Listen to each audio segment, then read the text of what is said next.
Dear student, आज से हम आप सभी के लिए अक्षित ट्यूटोरियल क्लासेस के अंतर्गत कंप्यूटर का एक विशेष सीरीज लेकर आया हूं, जिसमें 20-20 प्रश्नों का संग्रह आपको बेसिक से एडवांस तक बताई जाएगी। किसी भी प्रतियोगी परीक्षाओं में इससे बाहर प्रश्न नहीं आएंगे। तो चलिए चालू करते हैं आज के सीरीज को। प्रश्न नंबर 1, कंप्यूटर किस प्रकार का मशीन है? उत्तर हो जाएगा एक स्वचालित इलेक्ट्रॉनिक मशीन है। प्रश्न नंबर 2, कंप्यूटर की मुख्य कार्य प्रणाली क्या है? उत्तर हो जाएगा इनपुट प्रोसेस आउटपुट। मतलब सबसे पहले कंप्यूटर जो है डाटा को इनपुट के रूप में लेता है, उसे प्रोसेस करता है और प्रोसेस होने के बाद जो सूचना हमें प्राप्त होती है उसे हम आउटपुट के रूप में जानते हैं। प्रश्न नंबर 3, कंप्यूटर सिस्टम के कितने घटक हैं? उत्तर हो जाएगा 2। पहला हो गया आपका हार्डवेयर, दूसरा हो गया सॉफ्टवेयर। यही 2 घटक के द्वारा हमारा कंप्यूटर जो है पूर्ण होता है। प्रश्न नंबर 4 है, हार्डवेयर क्या है? कंप्यूटर मशीन का वह भौतिक भाग जिसे हम देख और छू कर महसूस कर सकते हैं, हार्डवेयर कहलाता है। प्रश्न नंबर 5 को हम देखेंगे। Keyboard, mouse, monitor, CPU, printer, hard disk drive, motherboard, processor, speaker, ये सभी किस प्रकार के डिवाइस के उदाहरण हैं? हार्डवेयर के। किसके उदाहरण हैं? हार्डवेयर के। प्रश्न नंबर 6 को हम पढ़ेंगे। सॉफ्टवेयर क्या है? सॉफ्टवेयर क्या है? उत्तर हो जाएगा अनुदेशों और प्रोग्रामों का समूह जो कंप्यूटर को यह बतलाता है कि उसे क्या और कैसे करना है। क्या कहलाता है? सॉफ्टवेयर कहलाता है।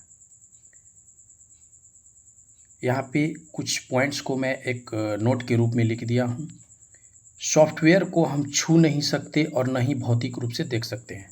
मतलब हार्डवेयर को हम छू सकते हैं, स्पर्श कर सकते हैं, भौतिक रूप से देख सकते हैं, लेकिन सॉफ्टवेयर को हम छू नहीं सकते हैं और भौतिक रूप से देख भी नहीं सकते हैं। प्रश्न नंबर 7, हार्डवेयर कंप्यूटर का अगर शरीर है तो सॉफ्टवेयर कंप्यूटर का क्या होगा? सॉफ्टवेयर कंप्यूटर का क्या होगा? आत्मा होगा। प्रश्न नंबर 8, कंप्यूटर के संदर्भ में डाटा क्या है? इसका उत्तर हो जाएगा डाटा कच्चे तथ्यों और सूचनाओं का अव्यवस्थित संकलन है जिससे कोई सार्थक निष्कर्ष नहीं निकाला जा सकता।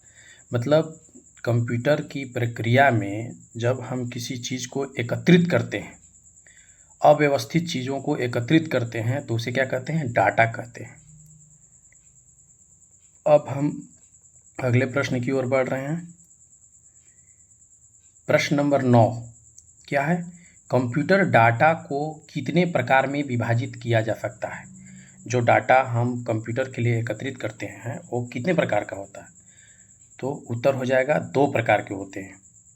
पहला हो जाएगा आपका संख्यात्मक डाटा, जिसमें 0 से लेकर 9 तक के अंकों का प्रयोग किया जाता है। इसमें दूसरा हो जाएगा आपका चिन्हात्मक डाटा, इसमें अक्षरों, अंकों तथा चिन्हों का प्रयोग किया जाता है। अब चलिए आगे बढ़ते हैं प्रश्न नंबर 10 की ओर। प्रश्न नंबर 10 है आपका, सूचना किसे कहते हैं? सूचना किसे कहते हैं? उत्तर हो जाएगा डाटा के उपयोगिता के आधार पर किए गए विश्लेषण और संकलन के बाद प्राप्त तथ्यों को सूचना कहते हैं। अब आगे बढ़ते हैं प्रश्न नंबर 11 की ओर। प्रश्न नंबर 11 है आपका, अगर कंप्यूटर में डाटा अव्यवस्थित तथ्य है तो सूचना क्या होगा? सूचना क्या हो जाएगा आपका? व्यवस्थित डाटा होगा। प्रश्न नंबर 12 है आपका, कंप्यूटर की उत्पत्ति किस भाषा से हुई है? कंप्यूटर की उत्पत्ति किस भाषा से हुई है? उत्तर हो जाएगा ग्रीक भाषा के कंप्यूट शब्द से। जो कंप्यूट शब्द है आपका किस भाषा का है? ग्रीक भाषा का है।